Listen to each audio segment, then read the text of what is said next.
আসসালামু আলাইকুম, নমস্কার।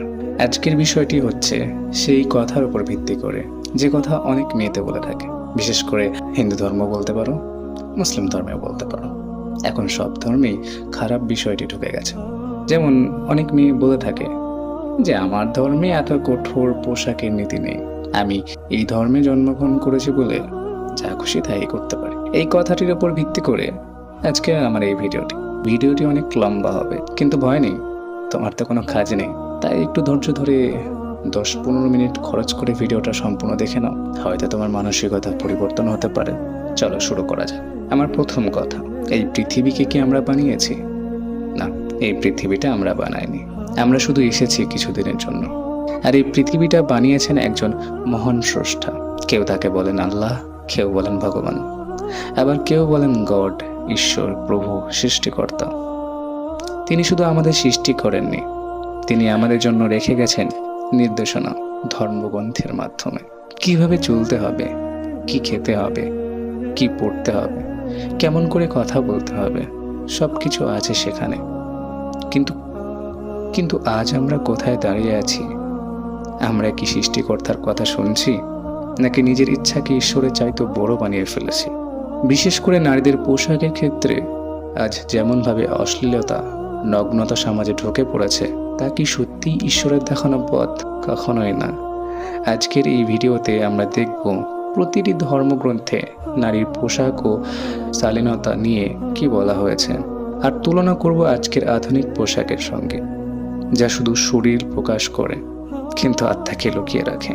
ভালোবাসা দিয়ে, যুক্তি দিয়ে, ধর্মগ্রন্থ দিয়ে আজ আমরা মেয়েদের মনে করিয়ে দিতে চাই, তুমি ঈশ্বরের এক অমূল্য সৃষ্টি। তোমার সৌন্দর্য তোমার দেহের নয়, তোমার চরিত্রে। তোমার পোশাক হোক তোমার আত্মার শালীনতার প্রতিচ্ছবি। তুমি যেমন দেখাবে নিজেকে, সমাজ তেমনই চিনবে তোমাকে। এখন চলুন আমরা একে একে দেখে নিই ইসলাম ও হিন্দু ধর্ম কি বলছে মেয়েদের পোশাক সম্পর্কে। ইসলাম ধর্মে নারীর পোশাক।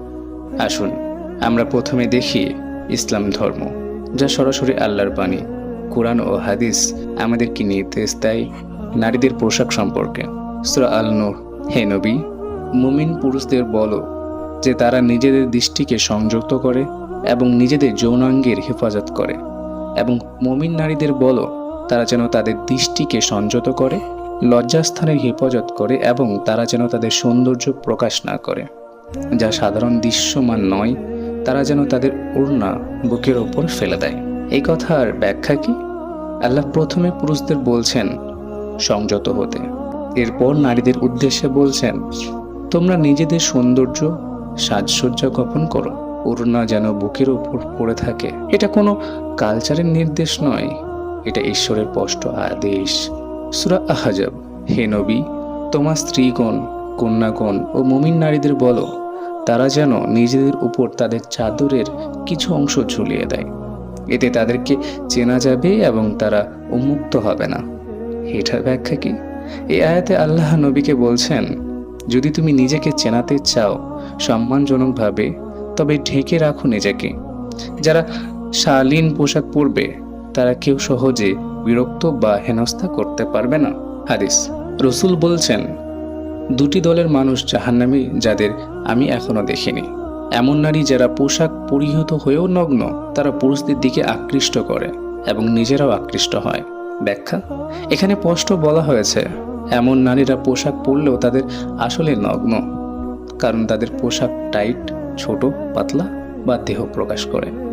এই অবস্থাকে রসুল জাহান্নামের যোগ্য বলে দিয়েছেন। হাদিস, সহিহ মুসলিম নম্বর 2128।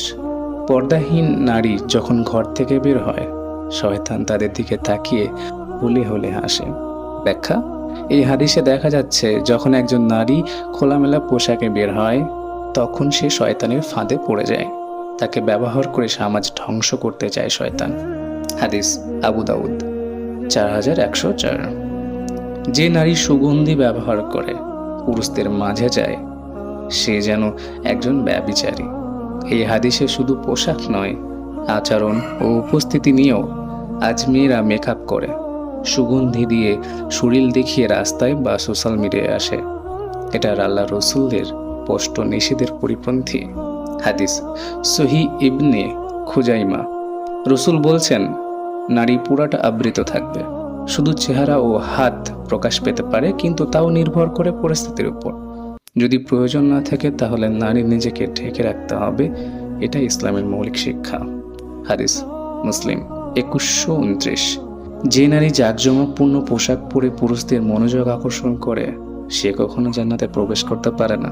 ব্যাখ্যা: আজ আমরা দেখি মেয়েরা ইনস্টাগ্রামে, রিলসে, পার্টিতে এমনভাবে সাজে যেন পুরো সমাজ তাকিয়ে থাকে, অথচ আল্লাহ ও রসূল জান্নাত থেকে বঞ্চিত করবেন এমন নারীদের। সূরা আরাফ: হে আদম সন্তানগণ, আমি তোমাদের জন্য পোশাক প্রেরণ করেছি যা তোমাদের লজ্জাস্থান ঢাকে এবং তোমাদের সৌন্দর্য রক্ষা করে। ব্যাখ্যা: আল্লাহ বলেন, পোশাক শুধু সাজ নয়, এটি লজ্জা ঢাকার জন্য। আজকের আধুনিক পোশাক এই লজ্জা ঢাকার বদলে প্রকাশ করে। হাদিস বুখারী 3246। নারীরা পর্দার মধ্যে নিরাপদ যতক্ষণ না তারা নিজেরাই নিজেকে উন্মুক্ত করে। ব্যাখ্যা: আজ যারা ভাবে আমার শরীর, আমার স্বাধীনতা, তাদের জন্য উত্তর হলো পর্দা হচ্ছে স্বাধীনতা নয়, রক্ষা, আর উলঙ্গতা হচ্ছে সমাজের ধ্বংসের রাস্তা। নারীর সবচেয়ে উত্তম অবস্থা হলো যখন কেউ তাকে দেখে না এবং সেও কাউকে দেখে না, অপরিচিত পুরুষ। ব্যাখ্যা: এই হাদিস আমাদের বোঝায় নারীকে আল্লাহ সম্মান দিয়েছে তার সুরক্ষিত অবস্থায়, তার সংরক্ষিত অবস্থায়। আজ আমরা সেই সম্মানকে খাটো করে বলছি এটা ফ্যাশন, কিন্তু ফ্যাশনের নামে কি আমরা আল্লাহর বাণীকে অস্বীকার করছি? এগুলো ছিল আল্লাহর পক্ষ থেকে সরাসরি আদেশ। এগুলো কোনো মাওলানা, কোনো সাংস্কৃতিক বা কোনো সমাজের বানানো নিয়ম নয়, এগুলো আমাদের স্রষ্টার কথা। তাই এখন প্রশ্ন হলো, আমরা কোন দিকে হাঁটছি, আল্লাহর দিকে না শয়তানের দিকে?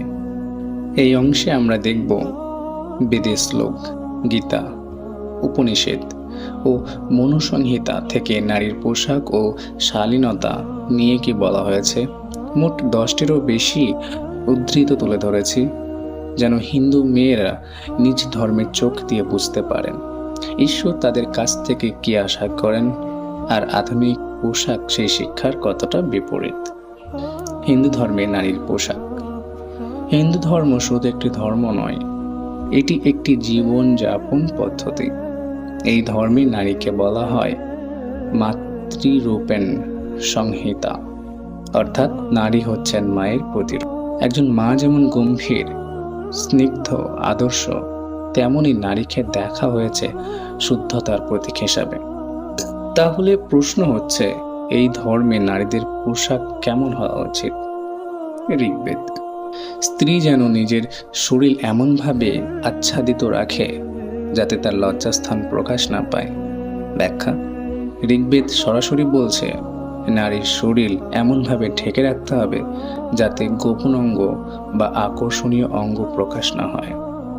যজুর্বেদ: প্রতিবতা নারী যেন পর্দার মধ্যে নিজেকে রাখে, গৃহস্থ জীবনেই তার পূর্ণতা।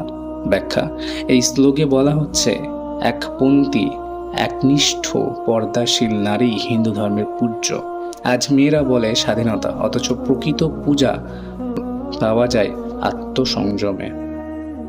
মনুসংহিতা: নারী যেন সর্বদা সংযত জীবনযাপন করে, তার পোশাক যেন কখনো কামনা না জাগায়। ব্যাখ্যা: এখানে স্পষ্ট বলা হয়েছে নারীর পোশাক যেন কখনো কারোর মনে কামনা বা খারাপ চিন্তা তৈরি না করে, অথচ আজ ঠিক তার উল্টোই আমরা দেখি। মনুসংহিতা: যে নারী নিজের দেহ প্রকাশ করে সে স্বর্গের পথ ত্যাগ করে পাপের পথে পা বাড়ায়। ব্যাখ্যা: এটা কোনো ধর্মীয় প্রচার নয়, এটা খুদ ধর্মগ্রন্থ স্পষ্ট ঘোষণা। ভগবত পুরাণ: নারীর গুণ হলো লজ্জাশীলতা, নম্রতা, পরিষ্কার পোশাক এবং আত্মসংযমন। ব্যাখ্যা: আজ যদি কেউ বলে আমার শরীর, আমি যা খুশি পরব, তাহলে সে হিন্দু ধর্মের মূল শিক্ষাকেই অবমাননা করছে। গীতা: নিজেকে নিজ গুণে উত্তোলন করো, নিজের আত্মাকে নিজের দ্বারা উন্নত কর। এই শ্লোকে নির্দেশ করে তুমি যা পড়বে তা যেন আত্মা উন্নতির মাধ্যম হয়। আধুনিক পোশাক তো বিপরীত, যা মানুষকে নিচে নামায়। উপনিষদ: যে নারীর নিজের দেহ দেখিয়ে পুরুষের আকর্ষণ জাগায় সে আত্মিক পথ থেকে বিচ্যুতি হয়। এখানে ধর্ম বলছে তুমি যদি নিজের শরীরকে ব্যবহার করো মনোযোগ পেতে, তাহলে তুমি ঈশ্বরের পথে নয়, আত্মা বিস্মৃতির পথে যাচ্ছ। মহাভারত। স্ত্রীর সৌন্দর্য তার পোশাকে নয়, তার লজ্জাশীলতায়। আজ আমরা পোশাককে সৌন্দর্য ভাবি, কিন্তু ধর্মগ্রন্থ বলে যে নারী নিজেকে গোপন রাখে সে সবচেয়ে সুন্দর। পুরো গীতায় আত্মসংযম, ইন্দ্রিয় দমন ও ভগবান চিন্তায় নিয়ে। তাই প্রশ্ন হলো, একটি নারী যিনি নিজেকে উন্মুক্ত করে ফ্যাশনের নামে এগোচ্ছে, তিনি কি ভগবান চিন্তায় আছেন নাকি নিজেকে প্রদর্শনের চিন্তায়? নারায়ণ স্মৃত। যে নারী নিজ দেহ ঢাকে এবং নিজে আচরণে নম্রতা রাখে সে দেবতার সম্মান পায়। ব্যাখ্যা: তুমি যখন নিজেকে ঢাকো তুমি শুধু মানুষ নয়, দেবতার কাছেও সম্মান পাও। আজ অনেকেই ভাবে পোশাক ছোট হলেই, বাট সেটা কখনো ধর্মীয় সম্মান পায় না। আজ আমরা দেখি মেয়েরা বলছে, এটা তো আমার জীবন, আমার শরীর, আমার স্বাধীনতা। কিন্তু এই কথাগুলো ধর্মের নয়, পশ্চিমা সংস্কৃতির বানানো কথা। তোমার জীবন তোমার নয়, ঈশ্বরের দেওয়া একটি পরীক্ষা। তোমার শরীরও ঈশ্বরের বানানো এক পবিত্র উপহার। এটা মেকআপ ও শর্ট ড্রেসে সাজানোর জন্য নয়, এটা ধর্মীয় সম্মানের সাথে পরিচালনার জন্য। এবার আসি সে কথায়। বলেছিলাম অনেক মেয়ে মনে করে আমি হিন্দু, আমার ধর্মে তো কোনো অশ্লীল পোশাক নিয়ে কঠোরতা নেই। তাহলে এগুলো কি ছিল? আচ্ছা, আরো বলছি, কিন্তু এটা শুধু একটা ভুল ধারণা যা আধুনিক সংস্কৃতি আমাদের মনে ঢুকিয়ে দিয়েছে। আমি তো হিন্দু, আমাদের ধর্মে এসব কঠিন কিছু বলা নেই, আমি যা খুশি পড়তেই পারি। কিন্তু প্রশ্ন হচ্ছে, তুমি কি কখনো সত্যি খুঁজে দেখেছো তোমার ধর্ম কি বলে? না, তুমি শুধু এই কথাটা বলেছো যেন নিজের খুশির লাইসেন্স মিলে যায়। তোমার ধর্ম, যে ধর্ম নারীকে দেবী বলা হয়, সে ধর্মে সীতামা অগ্নি পরীক্ষা দিয়েছেন। যেখানে দ্রৌপদীর বস্ত্রহরণে মহাভারত শুরু হয়েছিল, সেই ধর্ম কি চাই যে তুমি নিজের ইচ্ছায় নিজেকে উন্মুক্ত করে দাও? না বোন, কখনোই না। তোমার ভগবান কখনো চান না তুমি এমন পোশাক পরো যে পোশাক পুরুষের চোখে আগুন ধরায়, যে পোশাক দেখে একজন মা পর্যন্ত চোখ নামিয়ে নেয়, যে পোশাক দেখে সমাজ ঘৃণা করে কিন্তু তোমার মুখে হাসি থাকে। তুমি কি জানো, আজ হয়তো তোমার শর্ট ড্রেস, ব্যাকলেস বা শরীর চাপা জামা দেখে সবাই বাহবা দিচ্ছে, কিন্তু তোমার ভগবান মুখ ফিরিয়ে নিচ্ছেন। তোমার দেবতা চুপ করে কাঁদছেন, কারণ তিনি তোমাকে লজ্জার প্রতীক করে পাঠিয়েছিলেন। তুমি নিজেকে বানিয়ে ফেলছো আকর্ষণের পণ্য। তুমি হিন্দু বলে কি তোমার শরীর আর সমাজের প্রতি দায়িত্ব নেই? তুমি হিন্দু বলে কি তোমার ঈশ্বর দেখেন না তুমি কি পড়ছো? তোমার ধর্মেও আছে শালীনতার কথা, তোমার ধর্মেও আছে আত্মসংযমের শিক্ষা, তোমার ধর্মেও আছে নারীর আসল সৌন্দর্য লজ্জায় এই কথা। তাই দয়া করে ধর্মের নামে নিজের পছন্দকে বৈধ করো না, ভগবানকে ঢাল হিসাবে ব্যবহার করো না নিজের আবেগের জন্য।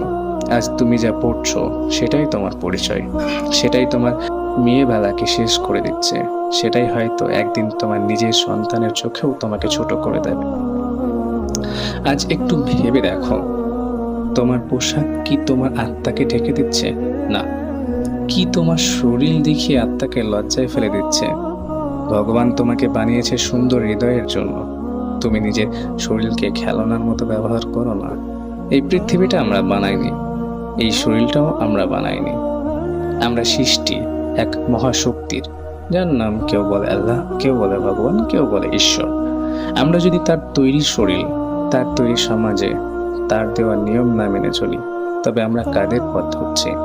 আজ মেয়েরা বলছে আমার শরীর, আমি যা খুশি পরবো, কিন্তু মৃত্যুর পর যখন তোমার শরীর হবে নিথর, তখন কি তুমি বলবে এটা আমার শরীর, আমাকে কবর বা চিতায় দিও না? না, তখন তুমি নিজের উপর কোনো অধিকার রাখবে না, কারণ শরীর তোমার নয়, এটা ঈশ্বরের দেওয়া একটি পরীক্ষা। আজ সমাজে ধর্ষণ, কুকর্ম, পর্ণ, অশান্তি এসবের এক বড় কারণ হলো নারী পুরুষের উভয়ের পোশাক ও দৃষ্টিভঙ্গি। যখন নারী নিজেকে ঢেকে রাখে তখন পুরুষের চোখ নামিয়ে রাখে, আর যখন নারী নিজেকে প্রদর্শন করে তখন সমাজে আগুন লাগে। তাই ঈশ্বর যা চেয়েছেন লজ্জাশীলতা, সংযম, পর্দা, এটাই নারীর সৌন্দর্য। যারা সত্যিকারের স্মার্ট তারা নিজের শরীর প্রদর্শন করে না, তারা নিজের চরিত্র, ঈমান, আত্মসম্মান নিয়ে আলোকিত হয়। যারা সত্যিকারের স্বাধীন তারা ফ্যাশনের দাসী হয় না, তারা ঈশ্বরের সন্তুষ্টির জন্য নিজেদের নিয়ন্ত্রণে রাখে। তোমার সৌন্দর্য হলো তোমার চরিত্রে, তোমার স্টাইল হলো তোমার সংযমে, তোমার সাহস হলো ভুলের বিপরীতে সত্যকে বেছে নেওয়া। ভগবান তোমার শরীর দেখার জন্য সৃষ্টি করেননি, তিনি তোমার আত্মাকে সাজাতে চেয়েছেন। এখনো সময় আছে, ফ্যাশন নয়, ঈশ্বরকে বেছে নাও। পরিশুদ্ধতা হোক তোমার অলংকার, তোমার পোশাকই হোক তোমার ইবাদত। কারণ মৃত্যুর পর আমরা সবাই ঈশ্বরের কাছেই ফিরব, তখন যেন মাথা নিচু না করতে হয়। তুমি ভেবো না সারা জীবন এই পৃথিবীতেই তুমি থাকবে, তোমাকেও ফিরতে হবে। আশা করি আমি বোঝাতে পারলাম। কোনো রকম ভুল বলে থাকলে ক্ষমা প্রার্থী। ভালো থাকবেন। আল্লাহ হাফেজ।